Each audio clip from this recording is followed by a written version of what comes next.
Ouço Deus no murmúrio das águas dos rios.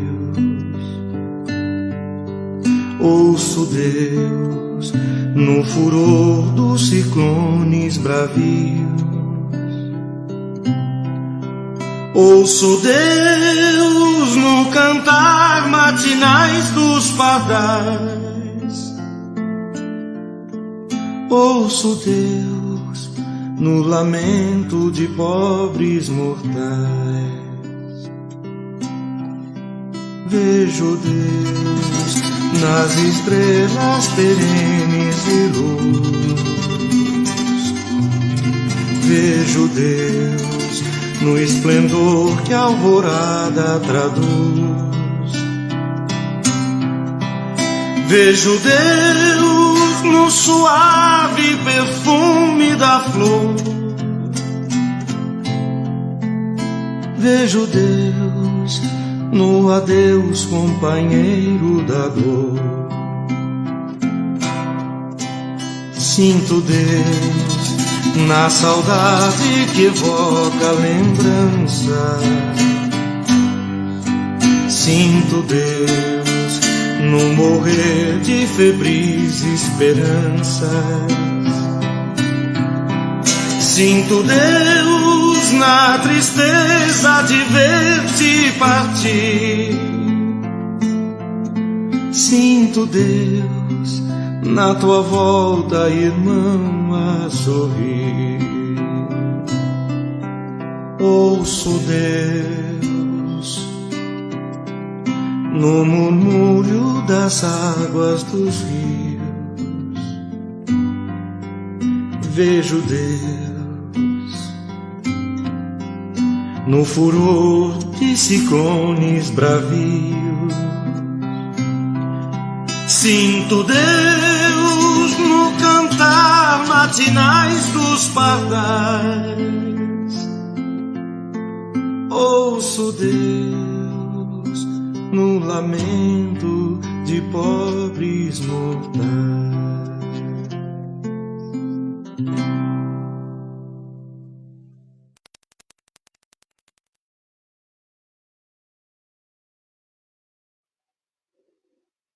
Muito boa noite a todos. Tudo bem com vocês? Que a paz do Mestre Jesus esteja em nossos corações. Mais uma terça-feira aqui de estudos do Evangelho de Jesus. Então, para aqueles que ainda não me conhecem, meu nome é Paulo, eu sou trabalhador voluntário da Fraternidade Espírita Paulo de Tarso de Mauá, e é uma grande alegria poder estar aqui com vocês, dividindo esse momento mágico, esse momento de estudos do Evangelho de Jesus. Então, diante dessa responsabilidade, eu rogo a Deus, rogo a Jesus que me faça instrumento desse trabalho e que as minhas palavras possam estar levando a todos o entendimento e o conforto. E que a semente do Evangelho de hoje possa brotar em nossos corações e dar assim bons frutos, tá certo?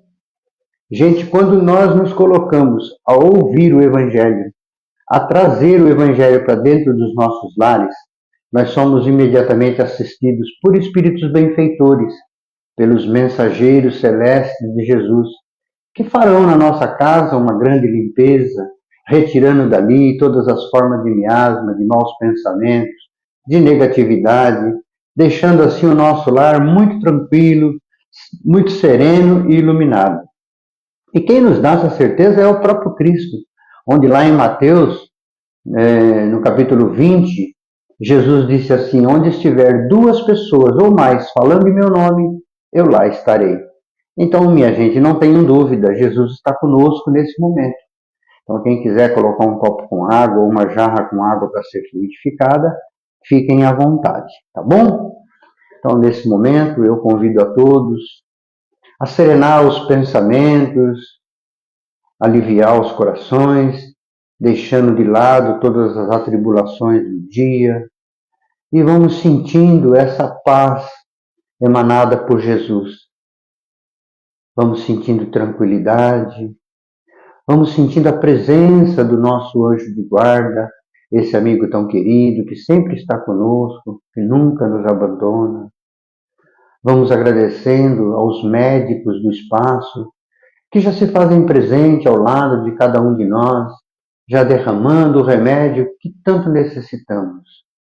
Agradecer imensamente a presença de Maria, que nos envolve com o seu manto fluídico, nos trazendo paz, tranquilidade e serenidade. E agradecer ao Mestre Jesus. Obrigado, irmão querido, por todos os seus ensinamentos. Obrigado por esse Evangelho bendito e redentor, esse Evangelho que tanto nos ensina e que tanto nos conforta.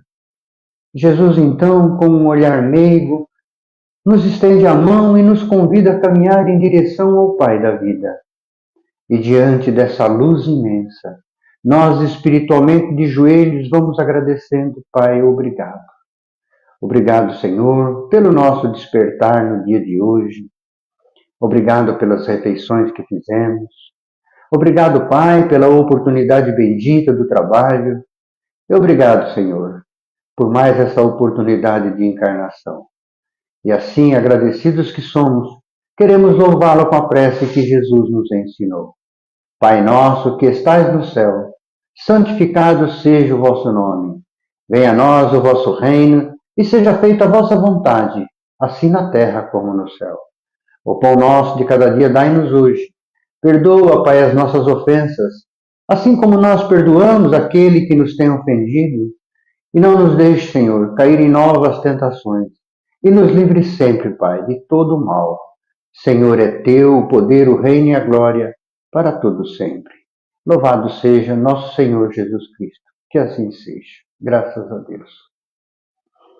Muito bem, mais harmonizados, né? Mais tranquilos, vamos então dar início ao Evangelho dessa noite. Bom, no Evangelho de hoje, nós vamos estudar um pouquinho os itens 1 e 2 do capítulo 7 do Evangelho do Segundo Espiritismo. O capítulo, que é a primeira bem-aventurança trazida por Jesus, está intitulado como Bem-aventurado os pobres em espíritos. E o item 1 e 2 estão grafados como o que é preciso entender por pobre em espírito. Muito bem. Como é rico esse Evangelho segundo o Espiritismo, né? Pois ele traz a fala de Jesus e explica a fala de Jesus de forma que nós possamos compreender as suas palavras. Essa passagem que nós vamos estudar hoje está grafada no Novo Testamento, no Evangelho de Mateus, lá no capítulo 5, versículo 3, tá bom? Bem-aventurados é uma expressão que foi utilizada por Jesus, que sobre o aspecto espiritual significa felizes. Então dizia assim Jesus: felizes serão os pobres em espíritos. É uma frase um tanto difícil de entender, até mesmo nos dias de hoje. Muitas vezes ainda temos dificuldade em entender essa expressão pobre em espírito. Num primeiro momento, assim, essa fala de Jesus nos dá a impressão de que a pobreza material nos dá o passaporte para entrar no reino de Deus. Isso é um engano, viu, gente? Não é nada disso, tá? Jesus ali não se referia aos pobres de bens materiais. Ele referia, sim, aos ricos em virtudes. Jesus se refere ali a uma qualidade moral. Então, Jesus não classifica como pobre em espíritos homens desprovidos de inteligência. Não é nada disso. Ou de coisas materiais. Mas sim aqueles que são humildes, aqueles que são simples. O ensinamento do Divino Mestre, minha gente, refere-se ali às almas simples e singelas, almas despidas do espírito da ambição, da inveja, da ganância, do egoísmo, do orgulho. E esses defeitos, minha gente, que normalmente eles costumam triunfar na luta do mundo. Por isso é que Jesus nos ensina o antídoto para eliminar esses males, que é a humildade e a simplicidade de coração. Lá nos tempos de Jesus, os fariseus, os escribas, os saduceus, eles acreditavam serem eles mais adiantados espiritualmente que o resto da população. Eles se colocavam diante do povo como seres superiores. Por outro lado, o povo até fortalecia essa ideia e acreditavam realmente que eles tinham um espírito mais adiantado. Então, os fariseus, os escribas e os saduceus, realmente eles oravam muito, mas oravam muito mesmo. E se utilizavam de muitas palavras nas suas orações. E eles oravam em pé nas sinagogas, nas ruas, para serem vistos pelos homens, sempre com o intuito de impressionar e ganharem assim a glória dos homens. E o povo, que era um povo muito sofrido, um povo muito pobre, até materialmente falando, passava por muitas necessidades, era um povo muito simples, um povo muito humilde. E eles, nessa simplicidade deles, eles louvavam a Deus com muita fé, uma fé com fervor e com muita devotação. Então, eles colocavam-se na posição de humildade perante ao Pai. Enquanto que os fariseus não. Os fariseus, os saduceus, os doutores da lei se vangloriavam por se acharem melhor do que os outros. E Jesus, que observava tudo aquilo, sabia de tudo, ele disse assim: bem-aventurado os pobres em espírito, porque deles é o reino de Deus. Por isso mesmo é que Jesus usa aquela expressão, todo aquele que se eleva será rebaixado, e todo aquele que se humilha será elevado.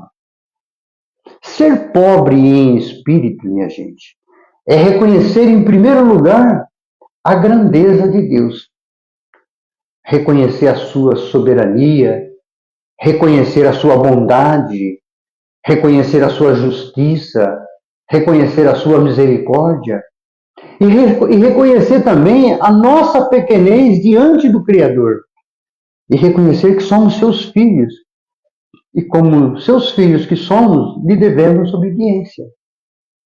E não se colocar como os fariseus que se achavam superiores. Vamos nos lembrar, gente, que todos, sem exceção, somos iguais perante a Deus. Todos. O que nos distingue ao olhar de Deus são as nossas virtudes. Esse sim. Por isso é que Jesus, na sexta bem-aventurança, ele nos diz que bem-aventurados, ou seja, felizes os que têm puro coração, porque eles verão a Deus. Então, todos aqueles que trabalham na seara do Criador, na seara de Jesus, está mais próximo dele, bem mais próximo. Então, Jesus vem nos dizer que a caridade e a humildade são os verdadeiros títulos de nobreza que o Espírito tem. O apóstolo Paulo falava uma frase muito interessante, ele dizia assim: não ambicioneis coisas altas, mas acomodai-vos com as coisas humildes. Mas ser humilde, minha gente, não significa que nós temos que compactuar com tudo, aceitar tudo. Não, não é nada disso. Ser humilde também não significa ser uma pessoa fraca, covarde ou tímida. Não, pelo contrário. Significa ser uma pessoa forte, uma pessoa sábia. Ao afirmar Jesus que o reino dos céus pertence aos simples, Jesus quis dizer que sem a simplicidade de coração, sem a humildade de espírito, ninguém será admitido nesse reino. E Jesus nos orienta que precisamos, durante o nosso período encarnatório, ou seja, esse período que nós estamos vivendo hoje, ir preparando a nossa bagagem, que nós levaremos para a pátria espiritual. Porque um dia todos nós vamos partir. E temos que estar com a bagagem pronta. E o que nós estamos depositando dentro da nossa mala que nós vamos levar para a pátria espiritual? Porque quando chegarmos lá, nos será perguntado: o que trazes na tua bagagem? Trazes virtudes como a humildade, a simplicidade, o amor, o perdão, a indulgência, a benevolência? És rico nessa qualidade? Pode ter certeza, gente. Pode ter certeza que entre o ignorante que possui essas qualidades e o sábio que acredita mais em si do que em Deus, o ignorante será o preferido. Porque estará mais perto de Deus, estará mais próximo. Então, segundo a moral dos espíritos superiores, como a do Cristo, por exemplo, nos ensina que o egoísmo, o orgulho, a sensualidade são paixões que nos aproximam da natureza animal, nos mantendo preso ao mundo da matéria. Já aqueles que, ainda neste mundo, se desliga da matéria, desprezando as futilidades, praticando a caridade e o amor ao próximo, se aproxima da natureza espiritual. Ou seja, ele está mais perto de Deus. Tá certo? Bom, já aprendemos que o que é necessário, né, para alcançarmos o reino de Deus, né? Agora vem assim o grande desafio, né? Mas como se tornar pobre em espírito? E como fazer para adquirir essa humildade de espírito, essa simplicidade de coração? Muito bem. O primeiro grande ensinamento, ele vem com Moisés, através de um dos maiores fenômenos mediúnicos que o mundo já conheceu, que é a psicografia na pedra, que foi quando recebemos os 10 mandamentos. E o primeiro mandamento desses 10 mandamentos vem nos ensinar que devemos amar a Deus sobre todas as coisas, ou seja, reconhecer em Deus a sua soberania. Desculpa. O segundo grande ensinamento vem com Jesus, quando ele simplifica os outros 9 mandamentos, dizendo: amar ao próximo como a ti mesmo. Tá? Então Jesus não ensinava simplesmente com palavras, não. Ele ensinava exemplificando e nos orienta a segui-lo. Tem um diálogo de Jesus com os apóstolos, e nesse diálogo Tomé, ele questiona Jesus: Senhor, nós não sabemos para onde vai. Como podemos saber o caminho? Como vamos segui-lo? Disse assim Jesus a Tomé: eu sou o caminho, a verdade e a vida. Ninguém vai ao Pai senão por mim. E como é, né, gente, seguir Jesus? Como fazer para seguir Jesus? Gente, é simplesmente vivenciar os seus ensinamentos. Ou seja, é colocar em prática o evangelho bendito e redentor que esse homem nos deixou. E qual é esse caminho ao qual Jesus se refere quando ele fala com Tomé? É o caminho dos pobres em espíritos, ou seja, o caminho dos humildes, o caminho dos simples, os caminhos dos pobres em orgulho, dos pobres em egoísmo, o caminho da caridade, o caminho do perdão, o caminho da benevolência, o caminho da misericórdia e o caminho do amor ao próximo. Esses são os caminhos ao qual Jesus pede para que nós sigamos ele. É através desse caminho. Que nós assim possamos, né, com os ensinamentos deixados por Jesus, que nós possamos confeccionar as nossas vestes da humildade e da simplicidade. Porque sem essas vestes, gente, nós não entraremos na festa que o Pai nos prepara.